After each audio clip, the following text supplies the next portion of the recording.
गाड़ी में सोना अच्छी बात नहीं है।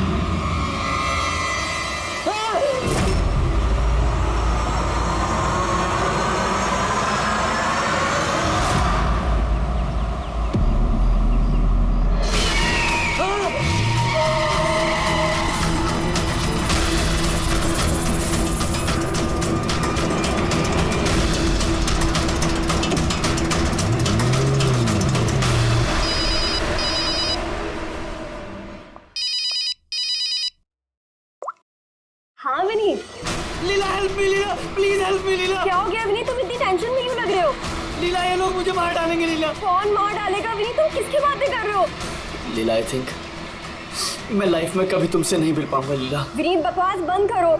कहाँ पे हो तुम, मुझे अपनी एग्जैक्ट लोकेशन बताओ। मैं सेविस्टन रोड पे हूँ, पुराने पोस्ट ऑफिस के पास। विनीत एक काम करो, तुम वहीं पे रुको, मैं टैक्सी लेके अभी वहीं पे तुम्हें लेने आती हूँ। हेलो लीला। हेलो विनीत, तुम ठीक हो? फोन को भी हेलो लीला। ये फोन को भी अभी कटना था।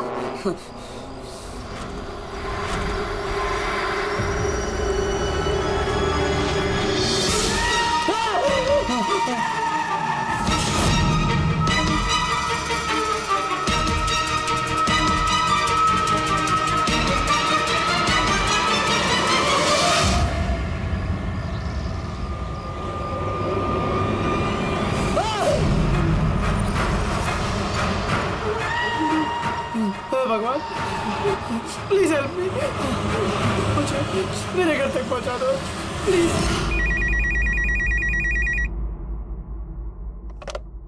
Hello CID bureau. Hello ma'am, ma'am please मेरी मदद कीजिए। मैम मेरे पति इस वक्त बहुत बड़ी मुसीबत में है। क्या सब क्या हुआ आपके पति को? मैम उनकी जान खतरे में है, कोई उन्हें मारना चाहता है। मैम प्लीज उन्हें बचा लीजिए प्लीज। क्या वो इस वक्त आपके साथ है? नहीं मैम, मैम वो इस वक्त अपनी गाड़ी में है। वो सेबेस्टियन रोड के पास जो पुराना वाला पोस्ट ऑफिस है वहाँ पे। अच्छा सुनिए मैम, देखिए हमारे 2 ऑफिसर्स उसी एरिया में हैं। आप हमें आपकी गाड़ी का डिटेल दीजिए। वाइट बैक्स्टर है और गाड़ी का नंबर है 2536। मैम आप उन्हें बचा तो लेंगे ना? आप फिक्र मत कीजिए, आपके पति को कुछ नहीं होगा। ओके पूर्वी, अभिजीत को फोन करो, उसे गाड़ी की डिटेल्स दे दो और उससे बोलो कि अर्जेंट है।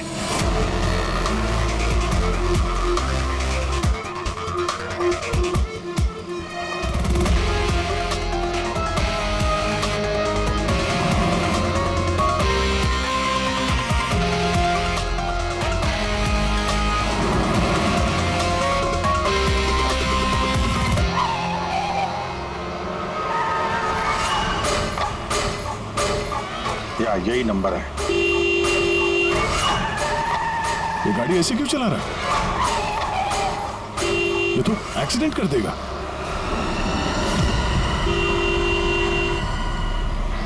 मुझे माफ कर दो, मुझे माफ कर दो, मैं मरना नहीं चाहता, मुझे माफ कर दो। किससे बातें कर रहा है? गाड़ी में तो कोई नहीं है। अरे विनीत किससे बात कर रहा है? गाड़ी में कोई नहीं है। अंदर हो तुम लोग, तुम्हें दिखाई नहीं दे रहा? इतने सारे लोग मुझे बुला रहे हैं। कर क्या रहा है ये? मुझे माफ कर दो, मैं मरना नहीं चाहता। पागल हो गया लगता है। विनीत विनीत विनीत, तुम्हारी जान को खतरा हो सकता है, रुक जाओ।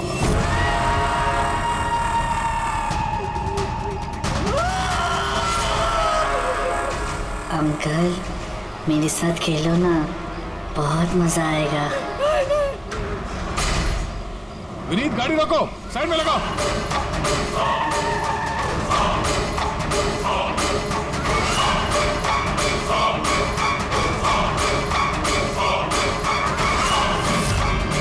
रुक जाओ विनीत विनीत।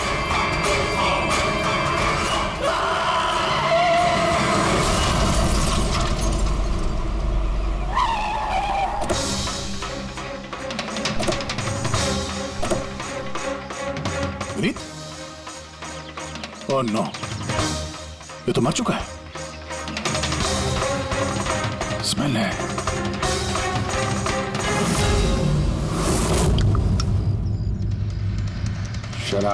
शराब पी के गाड़ी चला रहा था, लेकिन ये गाड़ी में बात कैसे कर रहा था? शराब के नशे में बड़बड़ा रहा होगा। शराब पी के तो यही होता है, एक्सीडेंट।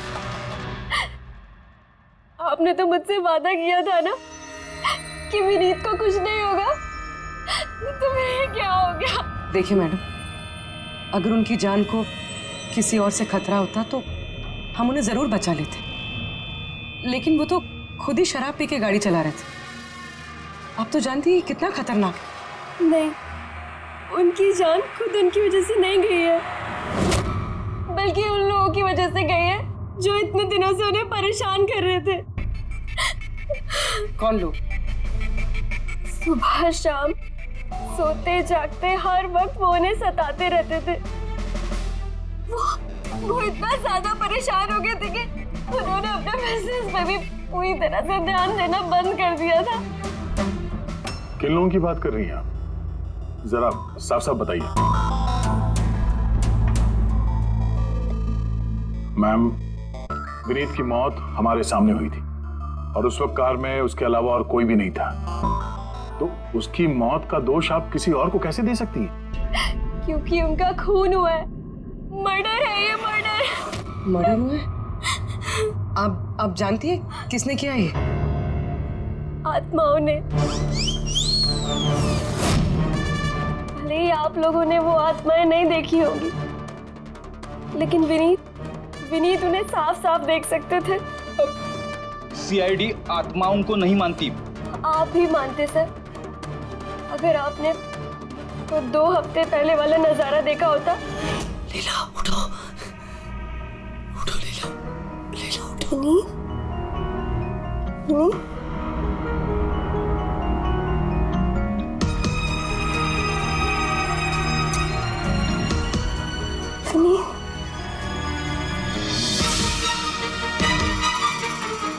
विनीत, लीला, क्या विनीत? वहाँ देखो, कबर्ड के ऊपर।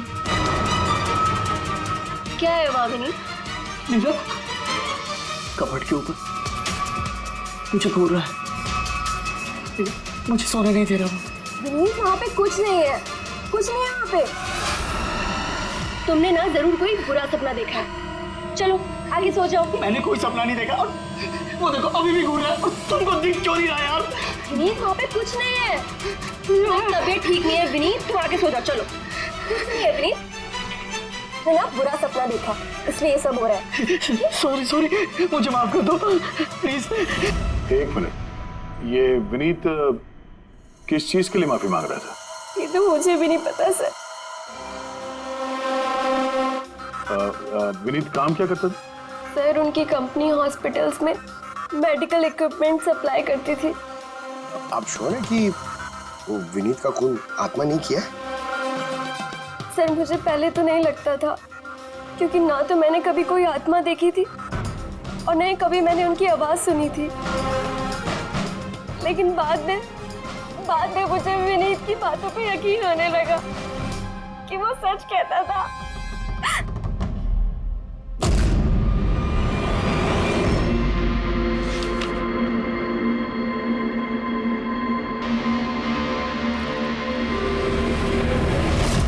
हाँ बॉस, इसकी मौत की एक ही वजह नजर आ रही है। इसके सर पर लगी हुई है चोट, जो इसे एक्सीडेंट के दौरान लगी। पक्का डॉक्टर साहब, कोई और वजह नहीं? अब विसरल सैंपल्स को चेक करना अभी बाकी है, लेकिन प्राइमा फेसी तो यही दिखता है कि मौत की वजह एक्सीडेंट है। तो बॉस, इसके खून में हमें अल्कोहल की बहुत ज्यादा मात्रा मिली। मुझे लगता है उसी की वजह से इसे हेलुसिनेशन होने लगे और इसने टक्कर मार दी। मतलब ये खून का मामला नहीं है। हम फ्यूनरल के लिए बॉडी को लौटा सकते हैं। अगर कुछ डाउट हुआ तो विसरल सैंपल से पता लग जाएगा। पता नहीं सर क्यों अभी मुझे ऐसा लग रहा है कि ये केस उतना सीधा नहीं है, क्योंकि जब हमने लीला से पूछा कि ये विनीत किससे माफी मांग रहा था तो वो बात को टाल गई। हम लोग भी फ्यूनरल में जाएं क्या? वहाँ रिलेटिव भी होंगे, फ्रेंड्स भी होंगे, बहुत सारे लोग होंगे। देखते हैं कुछ पता चलता है।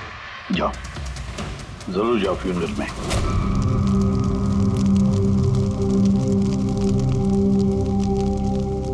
अच्छा हुआ मर गया। ऐसे गलत लोगों के साथ ऐसा ही होना चाहिए। तुमने बिल्कुल ठीक कहा, इसकी मौत इससे बदतर होनी चाहिए थी। बस अब उस दिन का इंतजार है जब उन दोनों की भी चिता जलते हो देखूंगा। उस दिन तुम सबको बहुत बड़ी पार्टी दूंगा मैं। क्या प्रॉब्लम क्या तुम्हारी? हाँ? यहाँ पर एक आदमी की चिता जल रही है, शौक मनाने के बजाय जश्न मनाने की बात करो तुम लोग। क्यों ना मनाऊं जश्न? अरे असली जश्न तो उस दिन मनेगा जिस दिन ये दोनों भी अग्नि की भेंट चढ़ेंगे। वो दोनों अग्नि की भेंट चढ़े या ना चढ़े, तुम सीआईडी के हत्थे जरूर चढ़ोगे। सर अगर आप लोग सीआईडी से हैं तो आपको मुजरिमों का साथ देने के बजाय हम लोगों को इंसाफ दिलाना चाहिए सर। एक मिनट, कहना क्या चाहते हो, पूरी बात बताओ। सर मेरा नाम रोहित है और मेरे पिताजी पर्पल हॉस्पिटल में एडमिट थे। डॉक्टर सर वो वेंटिलेटर पे। डॉक्टर, नर्स डॉक्टर का रिलैक्स। मेरे पिताजी मर रहे हैं वहाँ पे, प्लीज डॉक्टर को बुलाइए प्लीज। क्या हुआ? क्यों शोर मचा रहे हो? शोर न मचाऊं तो क्या करूं? मेरे पिताजी मर रहे हैं वहाँ पर और आपके साथ यहाँ बैठकर मक्खियाँ मार रहे हैं। आप शांत हो जाइए प्लीज, आप जाइए पेशेंट के पास, हम आते हैं। मैम प्लीज जल्दी कीजिए प्लीज। हाँ गजब हो गया, सारे के सारे वेंटिलेटर्स एक एक करके बंद हो रहे हैं। यस मैम, हमारे 2 इंटर्न्स मैनुअली ऑक्सीजन दे रहे हैं कुछ पेशेंट्स को। मैम हर पेशेंट के साथ ऐसा नहीं हो सकता, अगर वेंटिलेटर्स ठीक नहीं हुए तो पेशेंट मर जाएंगे। धीरे बोलो। अरे ये हॉस्पिटल के रेपुटेशन का सवाल है, अगर मरीजों के घर वालों को पता चल गया है ना फिर बवाल हो जाएगा। डॉक्टर आप प्लीज 2 मिनट का वक्त दीजिए, हम सोल्यूशन। मैम एक एक करके सारे वेंटिलेटर्स बंद हो रहे हैं। बाकी के वार्ड्स में चेक करो। Okay ma'am. अरे वो सप्लाई विनीत को फोन करो ना, वो ही अभी कुछ कर सकता है, बस टेंशन लेने की जरूरत। डॉक्टर महक हुआ क्या है ये सर? वेंटिलेटर बंद हो रहे हैं सारे। आप प्लीज शांत रहिए, मैं बात करती हूँ ना। सर एक एक करके सारे वेंटिलेटर्स बंद हो गए। क्या ऐसे कैसे हो सकता है? तो किसी हॉस्पिटल में फोन करो ना, वहां से मंगवाओ। अरे राजा फोन लगाओ और मैं एक काम करो, टेक्नीशियन जो यहाँ पर है उसको बुलाओ। राजा क्या हो गया तुम्हें सुनाई नहीं देता सर क्या आप कह रहे हैं? आप लोग क्या डिस्कशन में टाइम वेस्ट कर रहे हैं? मेरे पिताजी मर जाएंगे वहाँ पर। प्लीज जल्दी आइए प्लीज। बस आते ही हैं please. Ma'am very bad news, 2 patients की जान चली गई है, 5 पेशेंट्स बहुत क्रिटिकल कंडीशन में हैं। सर अगर आज हम लोगों का परिवार हमारे साथ नहीं है तो उसके जिम्मेदार सिर्फ और सिर्फ ये 3 लोग हैं, विनीत, महक और राजा। ये विनीत तो इक्विपमेंट सप्लाई करता था ना? जी सर। और ये महक राजा? सर जिस दिन ये हादसा हुआ उस दिन महक डॉक्टर इंचार्ज थी और राजा हॉस्पिटल का एडमिन संभालता था। ये सिर्फ राजा और महक आए हॉस्पिटल से या और लोग भी आए वहाँ के? आए ना सर, वो हेड नर्स परिणीता, वो शेखर जो कि मेंटेनेंस में है, और वो डॉक्टर केदार इस हॉस्पिटल के मालिक। ठीक है, अभी शांत हो जाओ। हम इस मामले के तह तक जाएंगे। अगर तुम्हारे पिताजी के साथ नाइंसाफी हुई है तो उन्हें इंसाफ जरूर मिलेगा।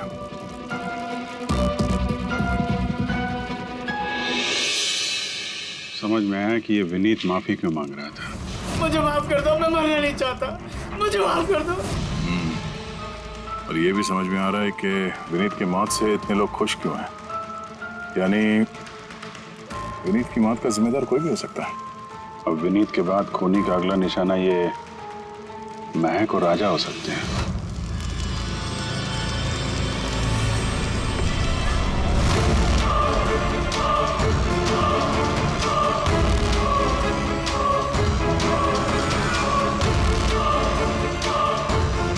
मुझे माफ कर दो। तुमने मुझे क्यों मरने दिया? मेरा पीछा मत करो।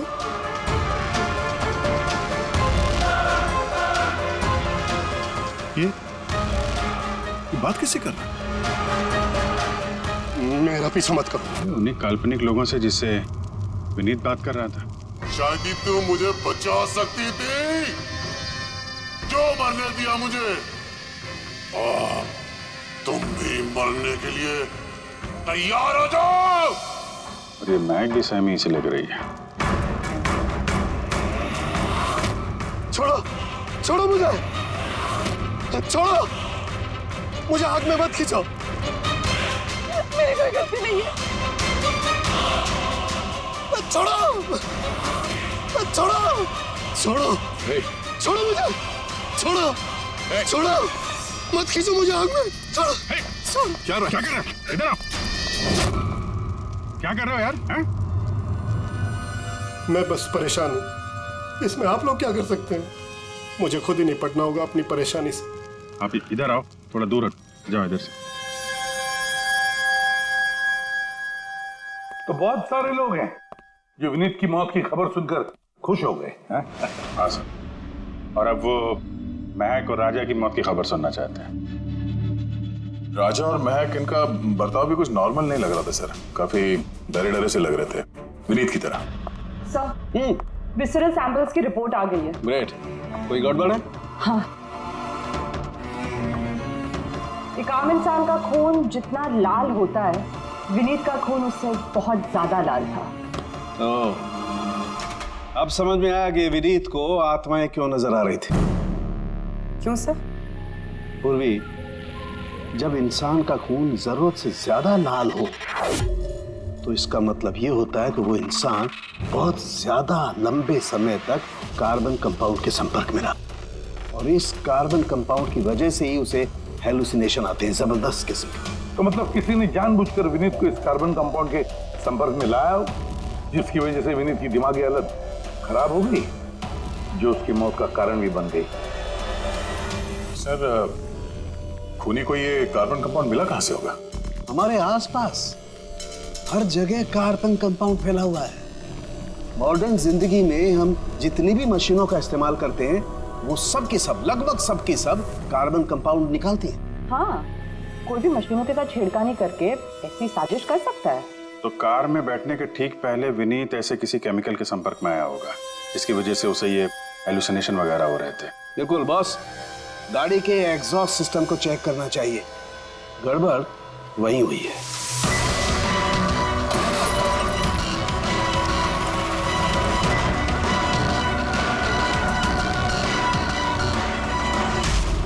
सालों के सर तो सही बोले थे सर। भाई, इसमें से तो केमिकल भर के आ रहा है। एक बात तो पक्की है पंकज, आत्मा कोई नहीं थी। हाँ सर, इसका मतलब अब खूनी के निशाने पे दो लोग हैं, राजा और महक।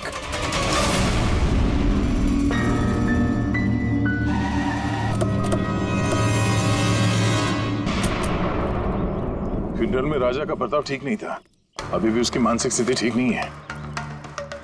अरे सर, दरवाजा तो खुला है।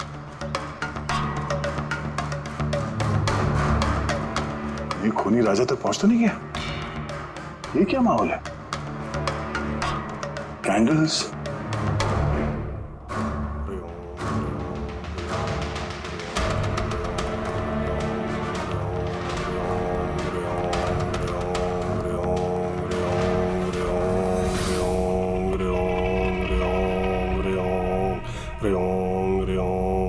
राजा,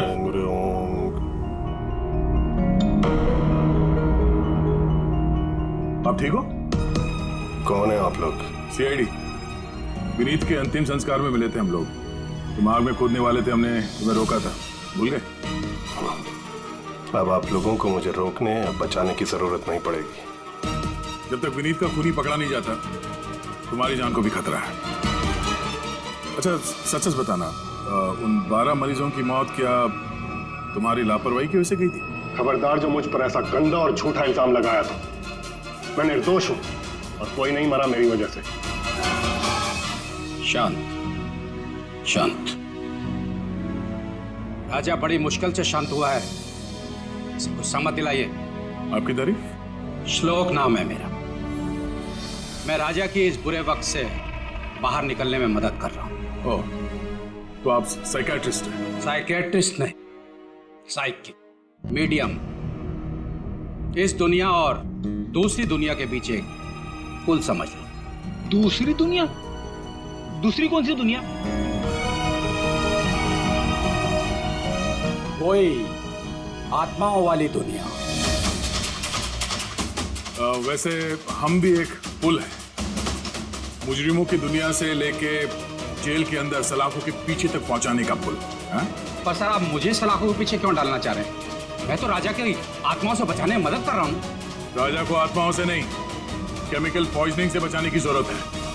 और बंद करो अपना ये ढोंग, समझे? सर, वो कहाँ इशारा करे? उस बूढ़े आदमी की तरफ जो एसी के पास खड़ा हुआ है। किसकी बात कर रहे हैं? मुझे तो कोई भी नहीं दिख रहा। मुझे भी नहीं दिख रहा है। मानो या ना मानो, इस कमरे के अंदर कोई शक्तिशाली आत्मा है जो राजा को नुकसान पहुंचाना चाहती है। अभी पता चल जाएगा।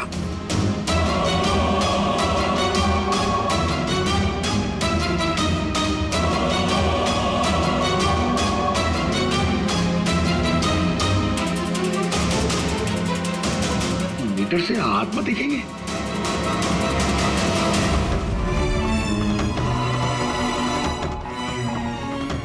देखा, वो आत्मा एसी के पास ही है। मेरी ईएमएफ मशीन झूठ नहीं बोल सकती।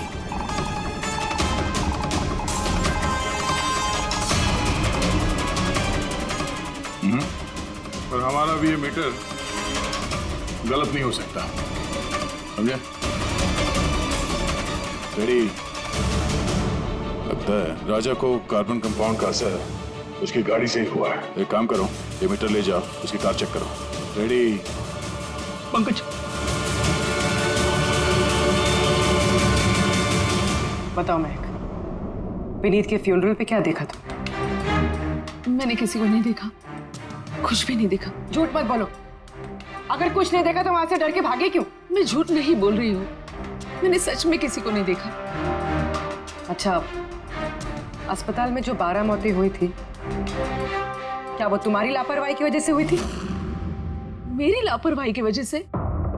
देखिए, मुझसे जो कुछ बन पड़ता है मैंने सब कुछ किया। मैंने डॉक्टर केदार से भी बात की, लेकिन उन्होंने कुछ एक्शन लिया ही नहीं, तो मैं और क्या करती। अच्छा, तो फिर इसमें डॉक्टर केदार की गलती है? उनसे भी ज्यादा गलती है उस राजा की।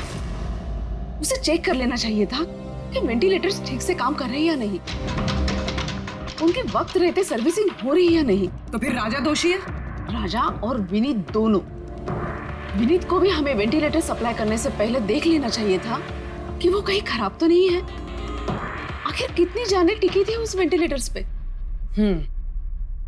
लगता है राजा और विनीत के लिए तुम्हारे अंदर काफी कड़वाहट है। विनीत की मौत से तो बहुत खुश होगी तुम। ये कैसी बातें कर रही है आप? बिल्कुल भी नहीं। मैं एक डॉक्टर हूँ और मेरा काम पेशेंट्स की जान बचाना है।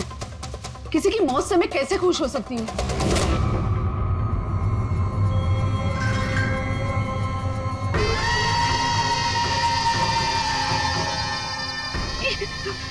वो आ गया, वो आ गया, वो देखिए। लेकिन यहाँ तो कोई नहीं। पीछे है। यहाँ पर कोई नहीं है। देखो, तुम घबराओ मत। जब तक मैं हूं तुम्हें कुछ नहीं होगा। हाँ?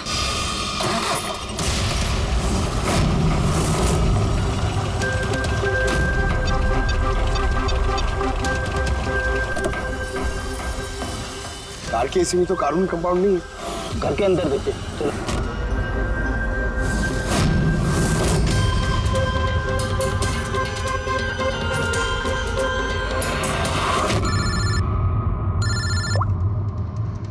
हाँ पूर्वी, महक के घर पे कोई केमिकल नहीं मिला? ठीक है, जब तक वो खूनी पकड़ा नहीं जाता तुम उसके साथ ही रहो, ठीक है? सर, हाँ, कार्बन कंपाउंड यहाँ पे भी नहीं है। कहीं कोई केमिकल नहीं मिलेगा। विज्ञान की दुनिया और केमिकल की दुनिया के अलावा भी कोई दूसरी दुनिया है, मानो या ना मानो। चुप, वो बंद। और जब तक बोलने को नहीं कहा जाए मुंह खोलना नहीं। राजा जी, आपको डरने की कोई जरूरत नहीं है। हम लोग हैं यहाँ पर, जब तक वो खूनी पकड़ा नहीं जाता सीआईडी आपके साथ ही रहेगी। मुझे सीआईडी की जरूरत नहीं है, ये है ना मेरी सुरक्षा करने के लिए।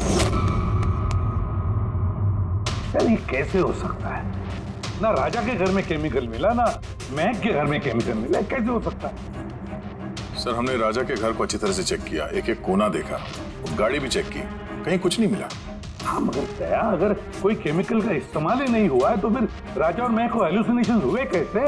कोई तो वजह होनी चाहिए। और सर, जिस तरीके से विनीत के कार के एसी में केमिकल का इस्तेमाल किया गया है, ये किसी नौसिखिया का काम नहीं लगता है। तो कोई एक्सपर्ट। एक काम करते हैं, मरने वालों के घरों में देखो, शायद कोई ऐसा आदमी हो जो केमिकल्स के बारे में अच्छी जानकारी रखता हो, कोई केमिकल्स में एक्सपर्ट। और हाँ, हॉस्पिटल के उस स्टाफ को बुलाओ। चीफ नर्स जो है ना, हेड नर्स परिणीता, फिर हेड टेक्नीशियन शेखर और मालिक केदार, तीनों को बुलाओ। सर देखते हैं।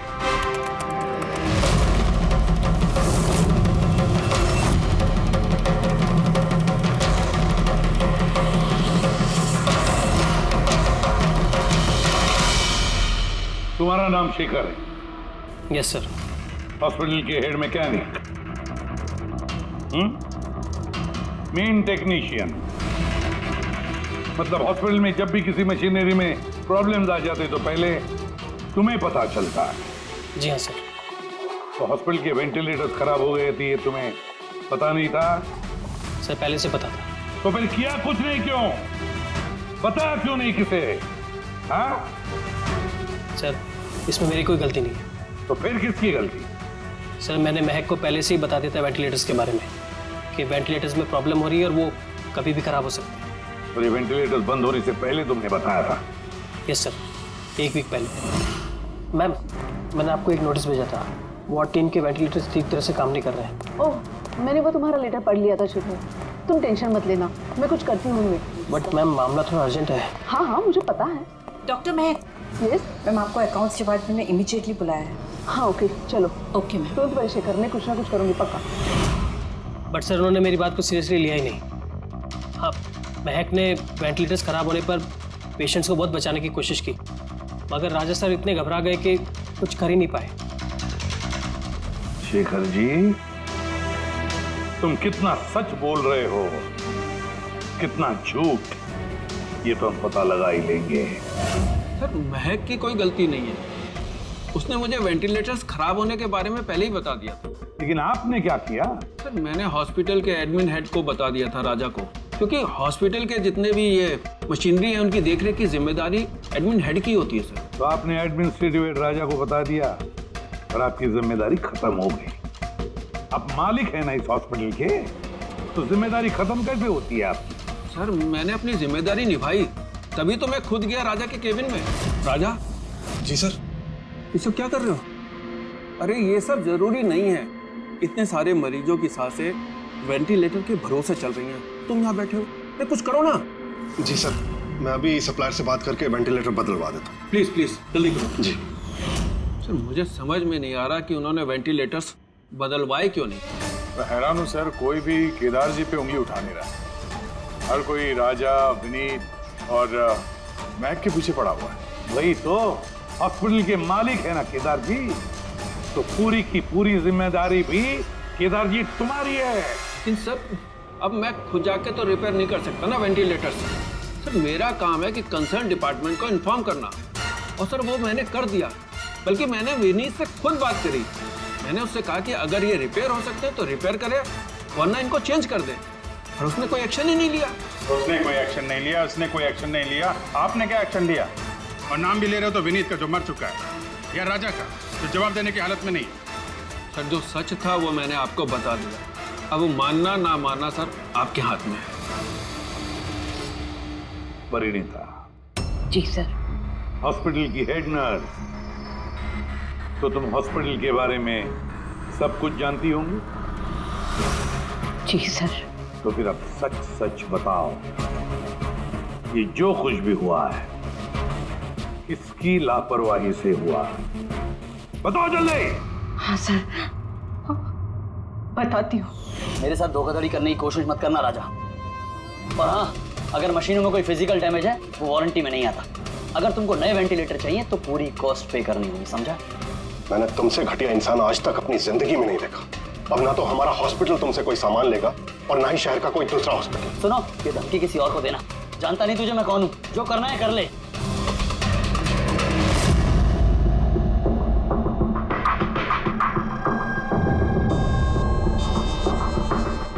ये जो कुछ भी हुआ है इस राजा और विनीत के झगड़े की वजह से हुआ है। दोनों के झगड़े की वजह से सर इतने लोगों की जान चली गई। राजा को नए वेंटिलेटर का इंतजाम तुरंत करना चाहिए था। सर इन मरीजों के परिवार वालों में से 3 लोग ऐसे हैं जिन्होंने केमिकल इंजीनियरिंग की है। अच्छा, 3 लोग? तो फिर उनके कुंडली निकालो, देखते हैं।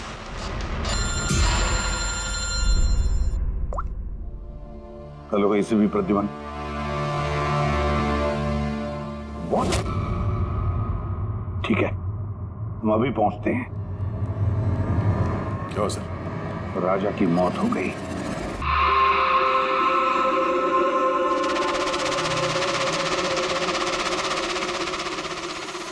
दया, मौत तो उसकी सर पे चोट लगने की वजह से हुई। लगता है छत से कूद गया ये।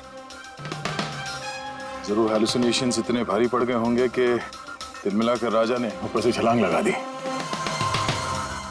और तुम ख्याल रखने वाले थे ना इसका? ये ख्याल रखा तुमने? हाँ? सर राजा तो एकदम शांत तरीके से हो गया था। मुझे क्या पता था कि अचानक उठ जाएगा और खुदकुशी कर लेगा। जिस वक्त ये सब हुआ तुम कहाँ थे? हाँ? सर मैं दूसरे कमरे में सो रहा था, तभी मुझे राजा के जोर जोर से चीखने की आवाज सुनाई दी। मुझे इन आत्माओं को नहीं झेलना, मुझे इसे निजात चाहिए, आजादी चाहिए। और जब तक मैं इसके पास पहुंचता, ये छत से कूद गया साहब। वाह, क्या बात है। राजा को अकेले छोड़कर तुम घोड़े बेच के सो रहे थे? हाँ? मैंने तो कमर कस ली थी कि नहीं सोऊंगा, और न जाने कैसे नींद आ गई। जरूर मुझे उन आत्माओं ने सुला दिया होगा। आप ये देखिए सर, मीटर की रीडिंग भी कितनी बढ़ गई है। मुझे मेरी तबीयत भी कुछ कमजोर लग रही है सर। अगर दोबारा ये मीटर दिखा दिया ना मुझे तो याद रख। एक मिनट दया, एक मिनट भाई, जरा मीटर देना मुझे। ये लीजिए। ये मीटर मैं रख लेता हूँ। हाँ, तुम्हें लौटा दूंगा बाद में। जी सर, पर दे दीजिएगा। हाँ जरूर दे दूंगा। अभी एक काम करो, अभी तुम घर जाके थोड़ा आराम करो, थक गए हो ना, बहुत कमजोरी होगी तुम्हें। हाँ जी साहब। बराबर सोए नहीं, जाओ आराम करो। ये क्या डॉक्टर साहब, उसे जाने दिया और ये मीटर रख ली? दया, ये मीटर जो है ना, ये बड़े काम की चीज है।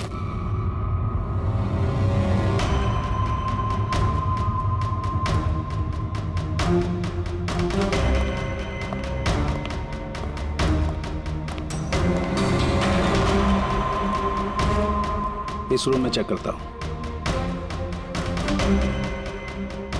हाँ सर। नहीं, ऊपर चलते हैं।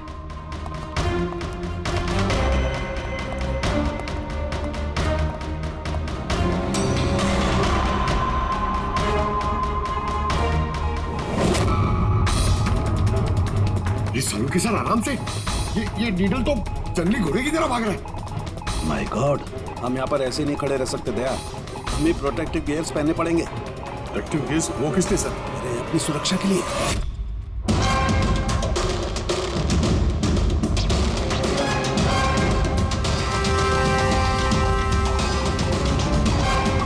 ये देखो, सबसे ज्यादा मीटर रीडिंग यहीं पर है, इस एसी के नीचे।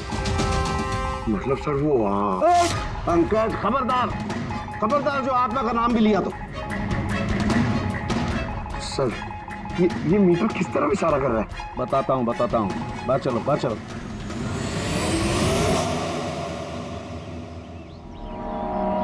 देखा दया, ये है EMF, इलेक्ट्रोमैग्नेटिक फील्ड डिटेक्ट करता है ये।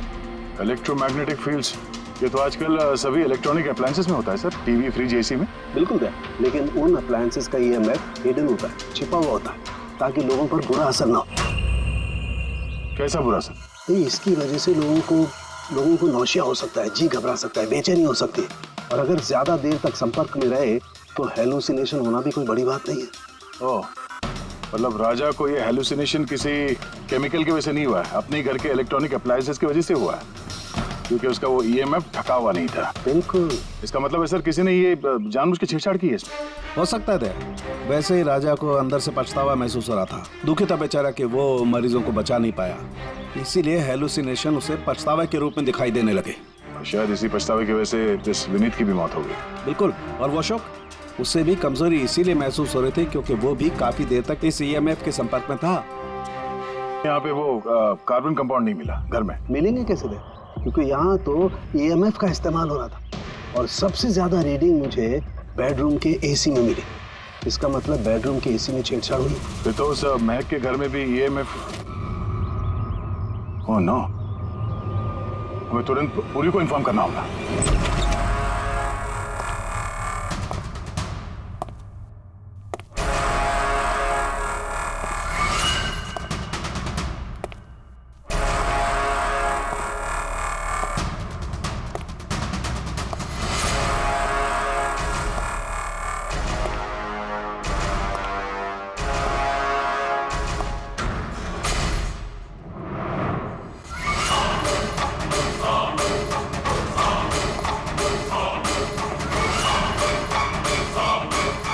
जान लेकर चैन नहीं पड़ा तुम्हें, जो फिर से मुझे मारने आई हो।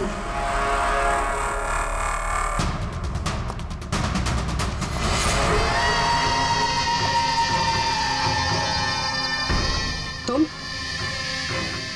मैंने तुम्हें सेल्फ डिफेंस में मारा था, और वैसे भी तुम एक मुजरिम हो। क्या मुजरिम के घर परिवार नहीं होते? तुम्हारी वजह से मेरी बेटी अनाथ हो गई, और ये खून देख रही हो, सब तुम्हारी वजह से। आज मैं तुम्हें नहीं छोड़ूंगा। देखो मेरे पास मत आना, मैं मार दूंगा। आज मैं तुम्हें नहीं छोड़ूंगा। मेरे पास मत आना, मैं कहती हूँ मार दूंगी। मैं कहती हूँ मेरे पास मत आना, मार दूंगी। क्या कर रही तुम? छोड़ो से। सवाल आदमी क्या? सर यहाँ पे सर रोकिए इसे, ये मुझे मारना चाहती है। पहले यहाँ से बाहर निकली, जल्दी आउट ऑफ हियर प्लीज, जल्दी फास्ट। ये हैं वो 3 लोग जिनका संबंध केमिकल इंजीनियरिंग से है। सुहास, दीपक और किशोर। खूनी इनमें से कोई भी हो सकता है। नहीं अभिजीत, कार के एसी में केमिकल फिक्स करना अलग बात है, और इलेक्ट्रोमैग्नेटिक फील्ड को इतनी होशियारी के साथ इस्तेमाल करना अलग बात है। मुझे लगता है कोई ऐसा आदमी है जिसे साइंस की, मेडिकल साइंस की बहुत अच्छी जानकारी है, या तो कोई डॉक्टर या कोई साइंटिस्ट। जिसने भी किया उसने पूरा बंदोबस्त किया था इस इलेक्ट्रोमैग्नेटिक फील्ड का, कि ये महक और राजा दोनों कायम के लिए उस ईएमएफ के असर में रहे हैं। हो सकता है जब ये दोनों हॉस्पिटल में अपना काम कर रहे थे तब भी ये ईएमएफ वहां पर प्रेजेंट था। तो फिर सर शायद हॉस्पिटल के किसी मशीन के साथ भी छेड़छाड़ की गई होगी। बिल्कुल दया, बिल्कुल। और ये करने वाला वही है, हॉस्पिटल का अंदर वाला। तो ये वो जगह है जहाँ पे महक और राजा बैठा करते थे? जी हाँ। और कौन कौन आ जा सकता था इस कमरे में? सर सिर्फ स्टाफ वालों को अंदर जाने की परमिशन थी, वो भी अगर कोई काम हो तो। मतलब बाहर का कोई आदमी यहाँ नहीं आ सकता? नहीं सर, यहाँ तक कि मरीजों को भी अंदर जाने की इजाजत नहीं थी। उसका मतलब तो ये हुआ कि स्टाफ का कोई है, मतलब आप में से कोई एक खूनी है। ये आप कैसे कह सकते? ये हम नहीं कह रहे, ये ईएमएफ मशीन कह रही है जिसने हमें सब कुछ बता दिया है। और इस ईएमएफ मशीन के हिसाब से इस एसी के साथ छेड़छाड़ की गई थी। इसका मतलब है राजा और महक को मारने की कोशिश की गई थी, मगर बेचारा राजा मारा गया। एसी के साथ छेड़छाड़? क्या कह रहे हैं आप लोग? हमें तो कुछ समझ में नहीं आ रहा। ये बात इस कमरे में मौजूद वही इंसान समझ सकता है जो खुद खूनी है। और वो आज यहाँ एक प्रोटेक्टिव गियर पहन के आया है ताकि इलेक्ट्रोमैग्नेटिक फ्रीक्वेंसी से उसे कोई नुकसान ना हो। क्यों? कौन है वो?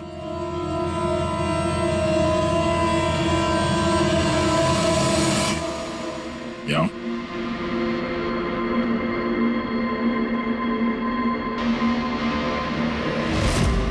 फैशन सेंस तो बहुत अच्छा है तुम्हारा शेखर। कपड़े के अंदर ये सुरक्षा कवच। तुम्हारे सारे पत्ते खुल चुके हैं शेखर। हमने तुम्हारे बारे में सब कुछ पता लगा लिया है। तुम ही यहाँ पे सिर्फ ऐसे टेक्नीशियन हो जो एसी के साथ छेड़छाड़ कर सकते हैं। अब जल्दी बताओ, क्यों किया तुमने ऐसा?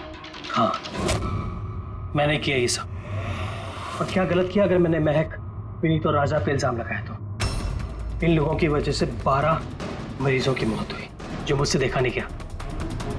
अब मैंने सोचा कि इन लोगों को भी वैसी ही मौत मिलनी चाहिए जैसे उन 12 मरीजों को मिली।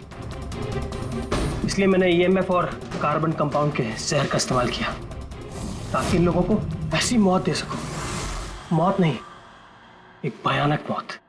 और ये मेरा इंसाफ था। इंसाफ करने का हक सिर्फ कानून को है, किसी और को नहीं, समझे? तुम जानते थे उस केमिकल के इस्तेमाल से उन लोगों को हैलुसिनेशन होगा। वो मरे हुए मरीज उन्हें सामने दिखाई देंगे जिसकी वजह से वो पागल हो जाएंगे। क्यों? और मैं अपने मकसद में कामयाब भी हुआ। जैसी मैं मौत चाहता था वैसी ही मौत विनीत और राजा को मिली। मगर अफसोस, महक को आपने एंड मोमेंट पे बचा। कामयाब तो तुम तब होते जब बिना कोई जुर्म किए उन्हें उनके अंजाम तक पहुंचाते हैं। क्या फर्क रह गया तुम में और उन दोनों में? अब तुम भी एक हत्यारे हो।